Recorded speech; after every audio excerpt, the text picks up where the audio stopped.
এখন আমরা বর্তমানে এমন একটা প্ল্যাটফর্মে এসেছি, এমন একটা সমাজের মধ্যে এসেছি, আমাদের ভিতর নাই কোনো নম্রতা, নাই কোনো ভদ্রতা, নাই কোনো শিষ্টাচার, নাই কোনো সম্মান। আমাদের মধ্যে আল্লাহর ভয় বলতে কিচ্ছু নেই। আমরা যতই কোরআন হাদিসের কথা শুনি না কেন, আমাদের কানের এক সাইড দিয়ে ঢুকলে অন্য সাইড দিয়ে আমাদের কান থেকে বেরিয়ে যায়। এমন একটা পর্যায়ে আমরা এসেছি, এমন একটা সমাজের মধ্যে এসেছি। এটা আমাদের দোষ নয়, এটা আমাদের সোসাইটির দোষ, সমাজের দোষ। কিভাবে? দুইটা জিনিস একসাথে থাকতে পারে না। অন্ধকার এবং আলো দুইটা জিনিস আল্লাহ তাআলা একসাথে দান করে না। দুইটা জিনিস আল্লাহ তাআলা একসাথে দান করে না।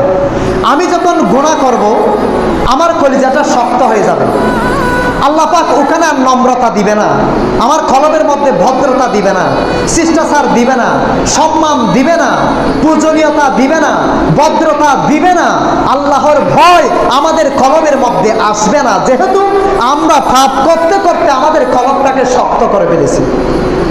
যেমন দেখেন, একটা মানুষ যখন মারা যায়, আমরা যখন কিছুক্ষণ ওই লাশটার পাশে থাকি, অথবা আমরা যখন কিছুক্ষণ কবরস্থানের পাশে থাকি, অথবা আমরা যখন কিছুক্ষণ যে কোনো একটা মঞ্চে বসে যখন কোরআন সুন্নাহর কথা শুনি, ওই কোরআন সুন্নাহর মঞ্চ থেকে উঠে যখন বাসার দিকে চলে যায়, তখন আমাদের ভিতর কিছু নম্রতা কাজ করে, কিছু আল্লাহভীতি কাজ করে, কিছু আমাদের মধ্যে চেঞ্জ দেখা যায়, পরিবর্তন দেখা যায়।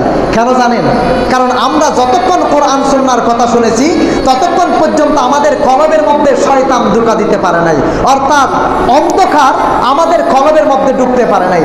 তাহলে যতক্ষণ কোরআন সুন্নাহর কথা শুনেছি, অথবা যতক্ষণ কোরআন তেলাওয়াত করেছি, অথবা যতক্ষণ আমরা নামাজ আদায় করেছি, অথবা যতক্ষণ আমরা ভালো কাজের সাথে সম্পৃক্ত ছিলাম, ততক্ষণ পর্যন্ত যেহেতু আমাদের কলবের মধ্যে অন্ধকার কাজ করতে পারে নাই, জুলমাতুন যেহেতু কাজ করতে পারে নাই, শয়তানের ওয়াসওয়াসা যেহেতু কাজ করতে পারে নাই, এরপরে আমি যখন ওই ভালো প্লেসটা থেকে বাহির হব, তখন আমার মধ্যে কিছুটা পরিবর্তন দেখা যায়। না হলে দেখবেন, আপনারা যখন একটা ওয়াজের মাঠের মধ্যে বসেন, ওয়াজ শুনে যাওয়ার সময় নিজে নিজে অনেক নিজেকে নিজের ধিক্কার জানেন, নিজের প্রতি নিজেদের একটা আমাদের অনীহা প্রকাশ এসে যায়। আমরা নিজেদের প্রতি নিজেরা বলে থাকি, আহা সারা জীবন এরকম ভুল কাজগুলো করেছি, আহা এখন যদি মারা যায় তাহলে আল্লাহর কাছে আমরা কি জবাব দিব, আল্লাহকে আমরা কি বলবো। এইরকম একটা অনুশোচনা আমাদের মধ্যে কাজ করে। কেন জানেন? কারণ আমরা কিছুক্ষণ আলোর কাজের মধ্যে ছিলাম, অর্থাৎ কিছুক্ষণ ভালো কাজের মধ্যে ছিলাম। তো এখন আমাদের বর্তমান সমাজের কারণে আমাদের কলবটা কেন শক্ত হয়ে গেল?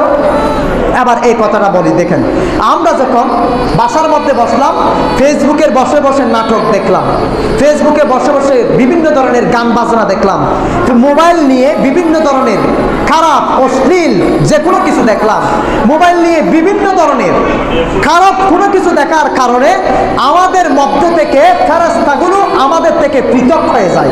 তখন আমাদের কলবের মধ্যে শয়তান এসে বাসা বাঁধে।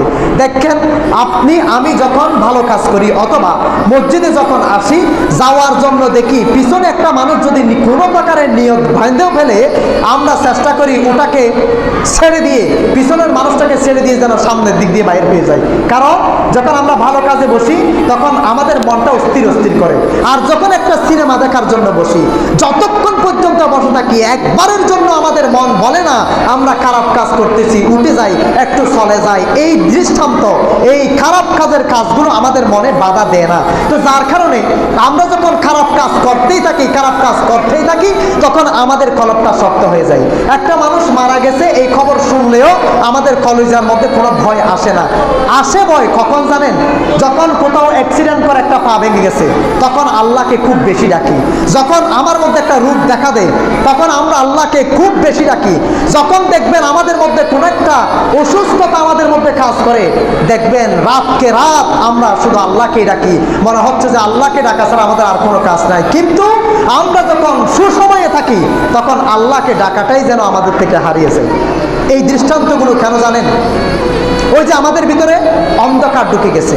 তো আল্লাহ সুবহানাহু ওয়া তাআলা অন্ধকার এবং আলো দুইটা একসাথে দিবে না।